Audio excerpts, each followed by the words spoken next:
Who are you? I'm a survivor. Where are you from? The woods.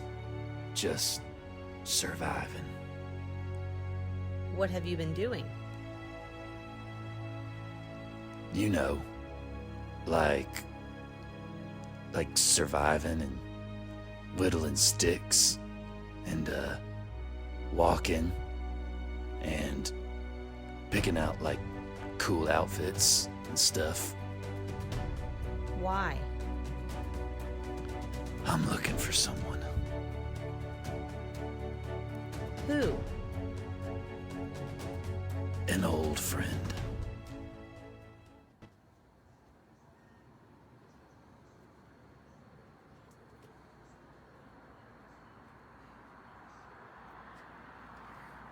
Well, well, well. If it isn't Ben Fitzgerald, you old son of a gun.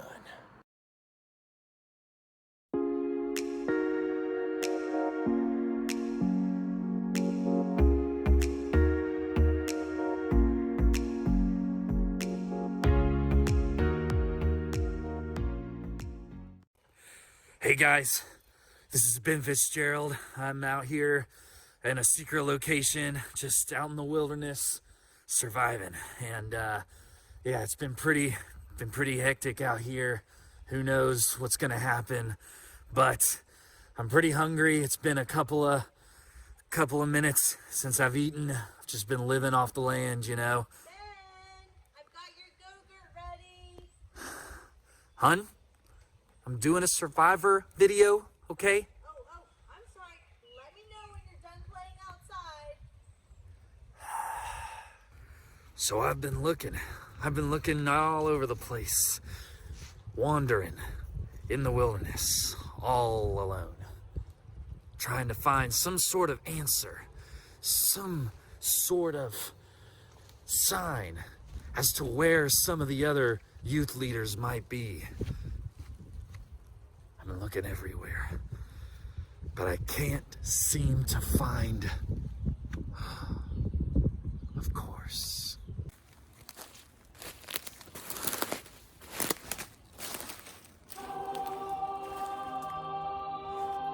The church. Why didn't I think of it before?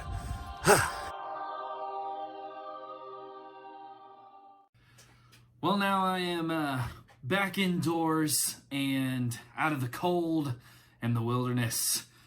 And I have eaten a little bit, so I feel really good. That Go-Gurt was pretty awesome. And I found, you know, a few of our leaders. Just like last week, we've got Brian. Hey guys, I'm so glad to be back again for another video. Woohoo! Ben, you're just the greatest.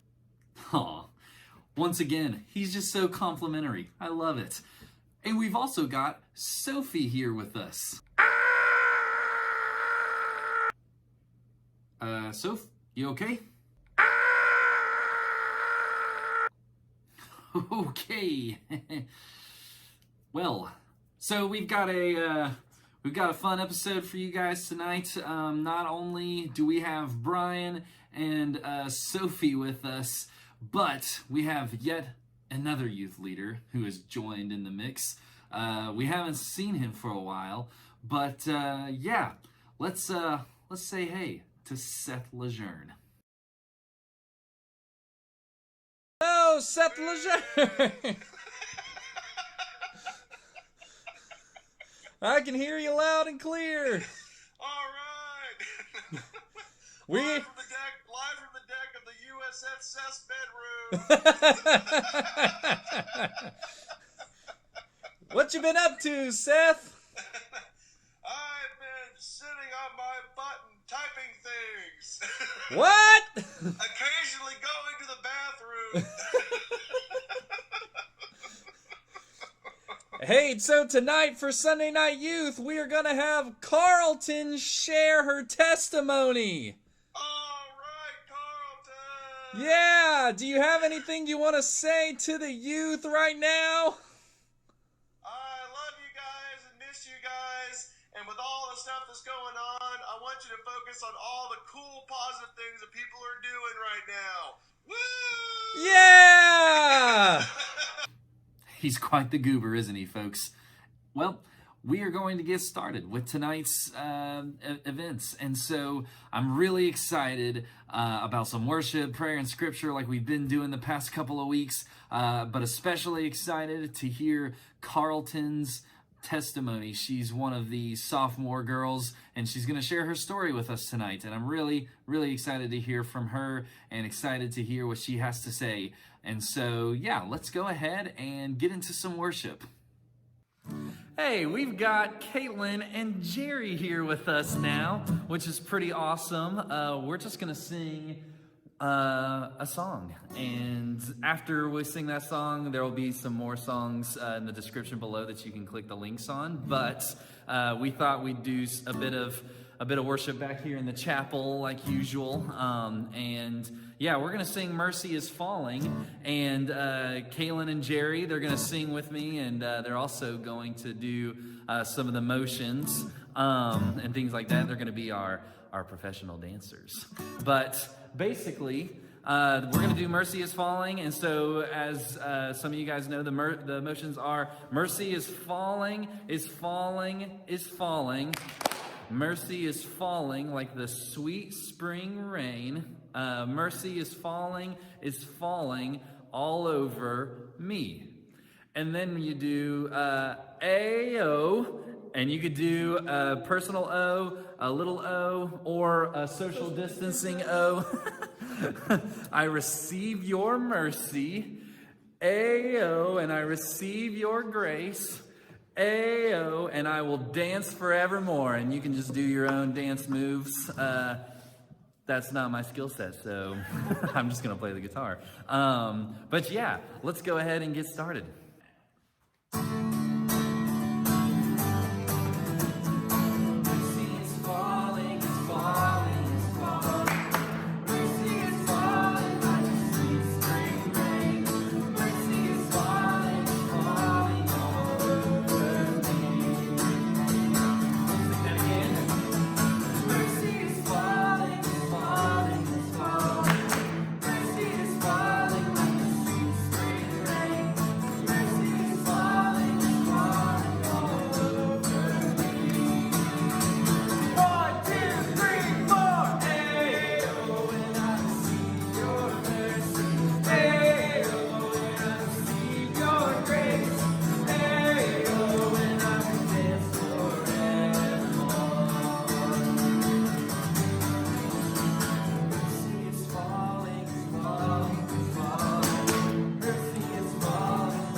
All right, so now is the time where we are, once again, you just have some links. That's all right. If you want to click the links below to the next couple of worship songs, go ahead and do that right now. Sweet. Thanks God for the worship. And now, we're going to listen to Carlton's testimony. So Carlton, take it away. I'm Carlton, and today I'm going to share my testimony with you.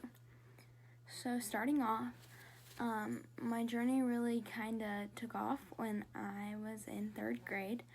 In third grade, I met one of my best friends, and she was really devoted to the Lord. She always had such a strong relationship with Him, and you could tell that she loved the Lord, and you just knew it by her personality and who she was. And I remember the first time that we had a sleepover, she would pray before bed and pray before eating and pray when she got up. And she just really showed me the Lord and showed me, how she works for Him and how she worships Him. And so I kind of got an interest from her. So after that, I kind of wanted to dive deeper. And going into my middle school years, I started to look for youth groups that I could become involved in. And one of the first places I looked was at my church, which was Rumpled Church in Blowing Rock. And their youth group wasn't really a good match for me because all of the kids in there were juniors and seniors in high school. And they were significantly older than me. And it is really hard to connect with someone that is that much older than you. So that didn't really work out, and I tried that for a couple months. But then I moved on to Mount Vernon, and that is where my best friend went to church. So I was like, maybe I'll connect through that. And at the time, I was in a clogging group called God's Girls. And so all those girls went to Mount Vernon, so I thought, if all my friends are there, I'll connect easier. So I started to, look into that, and I went to their Bible studies and their youth groups, and a lot of these girls were on a higher comprehension level of God and His love, and they were just deeper, and they were further along on their walk than I was. And I know everybody's at different places, so it doesn't really matter, but it was just super hard for me to tune in with them. Sorry. Even though, just because, I don't know, they understood a lot more than I did. So after that, I was like, maybe it's just not meant to be. Maybe I just should let it go. Maybe I'm just meant to live my life as it is. So I did for a little bit, up until 7th grade, I believe, like around Christmas time. And then I was invited to go to the Boone Youth Christmas party with all of my friends after a sleepover on Saturday night. And so I was kind of like, oh yeah, that sounds good, fun, Christmas. There's like this present exchange thing. I was like, oh, it's going to be fun. There's going to be food. All my friends are going to be there. And plus, the majority of the youth group at that time were people from my grade.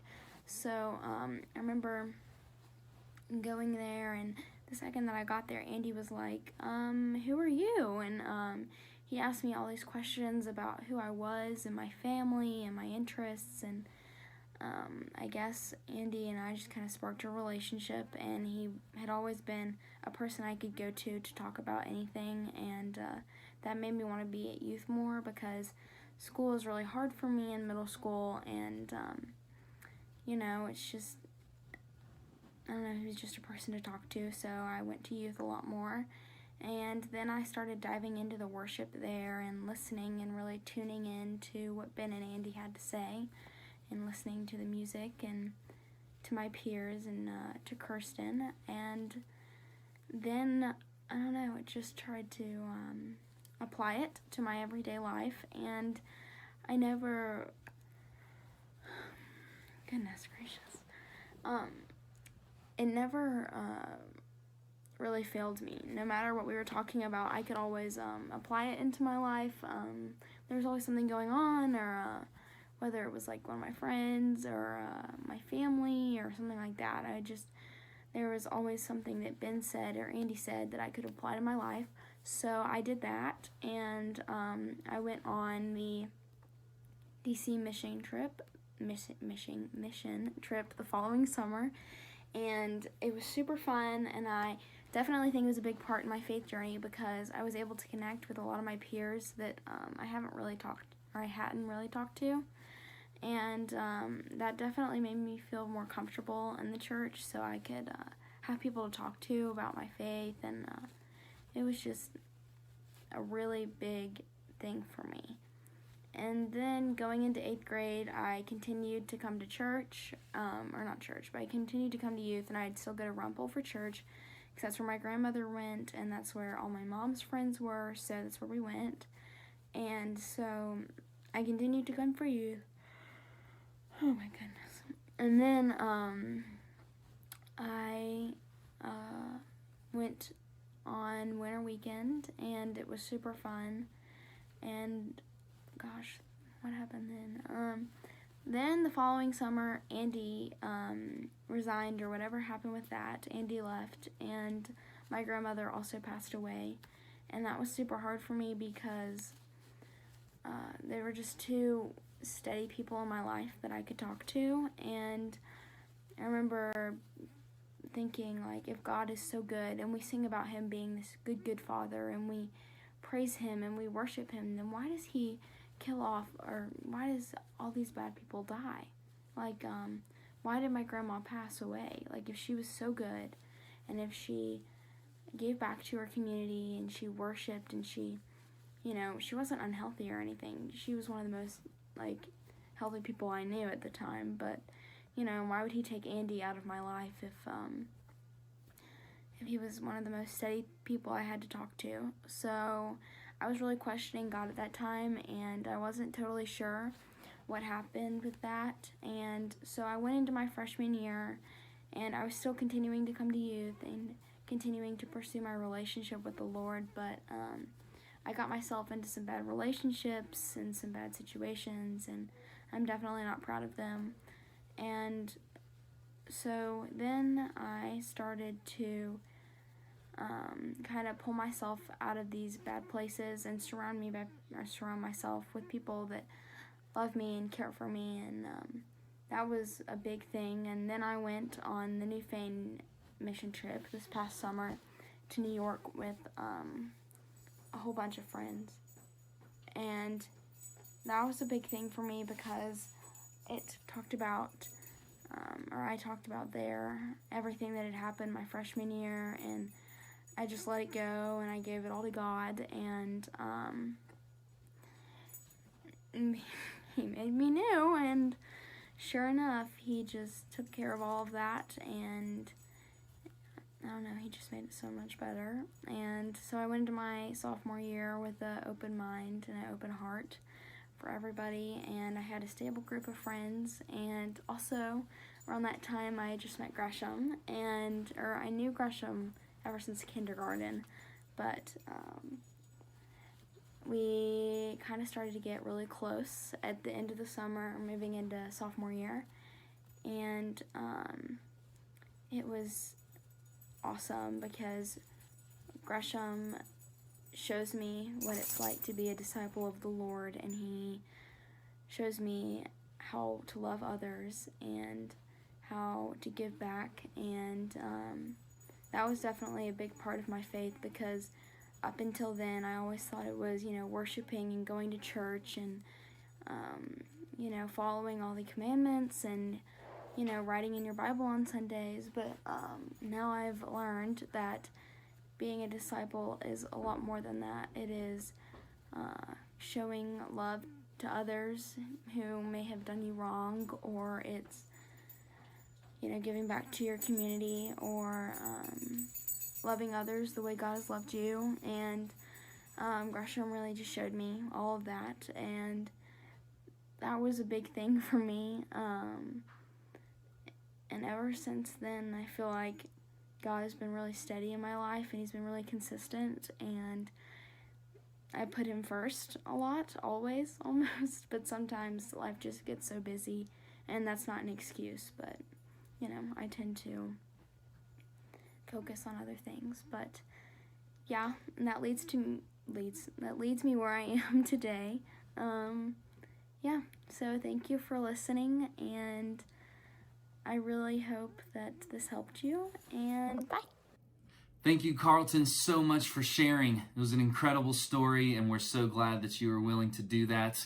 I like how you said about your friend, and how basically her just simply being a Christ follower and being so faithful, how that in and of itself kind of basically brought you into youth groups and wanting to connect with God and others and other followers of Christ. And so, yeah, it was just a great example of just what it looks like for us simply to be that call, be that invitation, and help folks understand that God has them just as much as they have us. And so, yeah, it reminded me of a passage in John chapter 1. If you want to read, it's verse 40. Basically, Jesus is gathering his disciples, and one disciple in particular, Andrew, heard about what Jesus was doing and started following Jesus. And here's